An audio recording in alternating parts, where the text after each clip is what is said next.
Welcome back. I'm still with Greg Swenson and waiting patiently for this press conference. We are told it's going to start shortly, so that really narrows it down, doesn't it? It's supposed to start at 7. In politics, nothing ever happens on time. But fairly soon, they should both be standing behind a podium. We've seen some of their discourse already in a kind of informal Oval Office setting. I noticed, Greg, by the way, no fire on today. They usually have the fire behind them, but what do you think that's indicating? Maybe the net zero fanatics got a hold of President Trump and convinced him that it was burning wood was bad. Did you see that speech? Didn't he make a speech at his brother's wedding or something? And he was talking about they came to him. The military came to me and they said, "We got these electric tanks." And he said, and we're working on electric planes. And he goes, let me get it straight. So we're going to go in with these tanks. We're going to blow the hell out of them. And then we're going to fly these planes over. And we're going to drop bombs on them. But at least the tanks and the planes will be good for the environment. He goes, who cares? Yeah, that's great. He's right, though. I know. It's completely insane. It is this madness that he's cutting through, isn't it? It's great to see. It really is. It's liberating. Yeah. It's completely liberating. And are you surprised at the speed of this? I mean, it's a revolution, isn't it? Look, we knew there was going to be big change coming, but not like this. This is so much more aggressive and so much faster than anybody expected. He telegraphed it. I mean, he hasn't done anything. That's right. People say it's terrible what he's doing. The answer is, well, what's he doing that he didn't say he was going to do? But dramatically, speed, yes. I mean, it's really amazing so far. And even though if Trump's polling at 50 to 52, okay, that's his high, but the things he's doing are polling in the 60s and 70s. That's what's really incredible about it. And let's face it, he's never going to poll at 55 or 60, but just the fact that what he's doing, that's the reason people voted for him. So even Democrats like some of the things he's doing. Well, I'm hoping we'll be able to squeeze in this story about our migrant crisis today. It's not so much coming across illegally, but 850,000 long-term visas were given to asylum seekers and to migrants. Not asylum seekers, actually, migrants, people coming here legally. 850,000 over the past year. Nearly 1 million. I mean, it's mad, isn't it? So we've got that going on.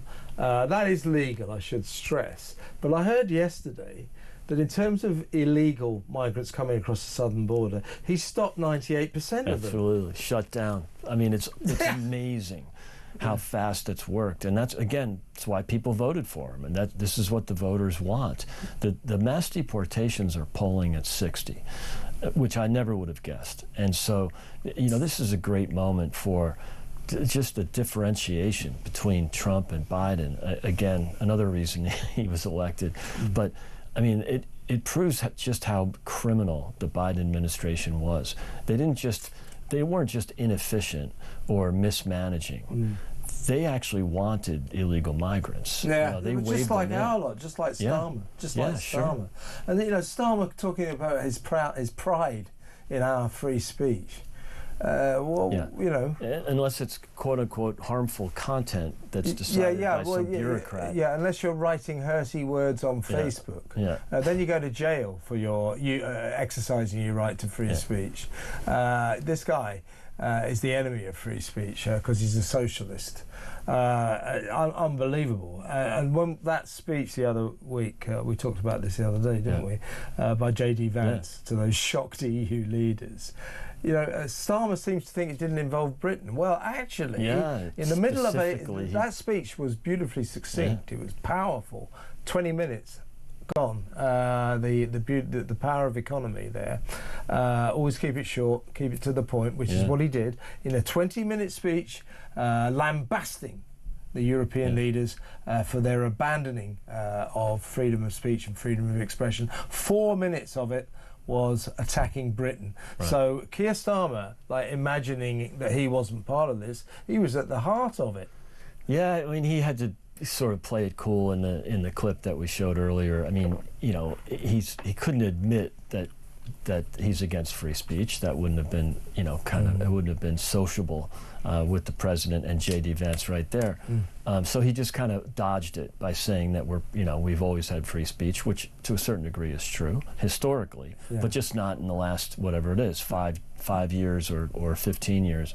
You know, I mean, J.D. Vance rightly called out Great Britain. I'm glad that he said, when he made that reference, he referred to the UK as our good friends. So he's not, you know, he wasn't trying to be, you know, to pick on the UK, but it's something that is really outrageous that, you know, and I don't know if any of these things will come up, but the free speech thing hopefully will come up. The, you know, Keir Starmer committing to the, you know, the International Criminal Court warrants, arrest warrant on Benjamin Netanyahu. He said he'd enforce it. I hope that comes up. Maybe that should come up privately. But there's a long list of things that he's done that are just, you know, they talk about threat to democracy during the campaign. You know, these are things that are as J.D. Vance pointed out 2 weeks ago tomorrow, that, you know, these are real threats to democracy, what they're doing here in Western Europe. And do you know when we started to part company with America in terms of freedom of expression and freedom of speech, it goes back to 1998 and Tony Blair, when he brought in the hate crime laws, the first laws that made in this country which you might say potentially illegal. Until then, you couldn't actually say anything that was illegal. You could, because of freedom of speech, you could say racist stuff. I'm not encouraging it, folks, but until 1998, you were allowed to say anything in this country, and that was nothing you could say could be against the law, except for kill Greg Swenson or something like that. And incitement to violence, that would be against the law, but everything else. He brings in the hate crime laws, and now the hate crime laws, every day and in every way, suppress our freedom of speech. And Keir Starmer, of course, being a socialist, and all of his left-wing cabinet, they're all over the hate crime laws.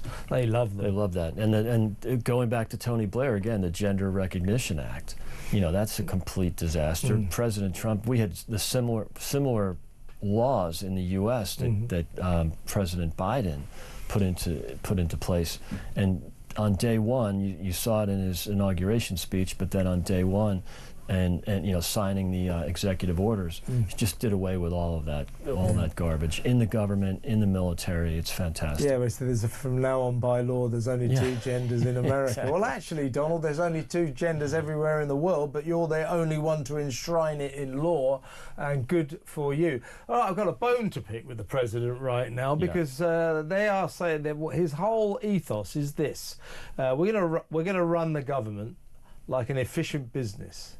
Like the way he runs his businesses.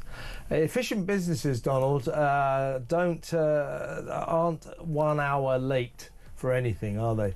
I'm sure it's not his fault. I'm sure it's probably Keir Starmer or his lead, or who knows.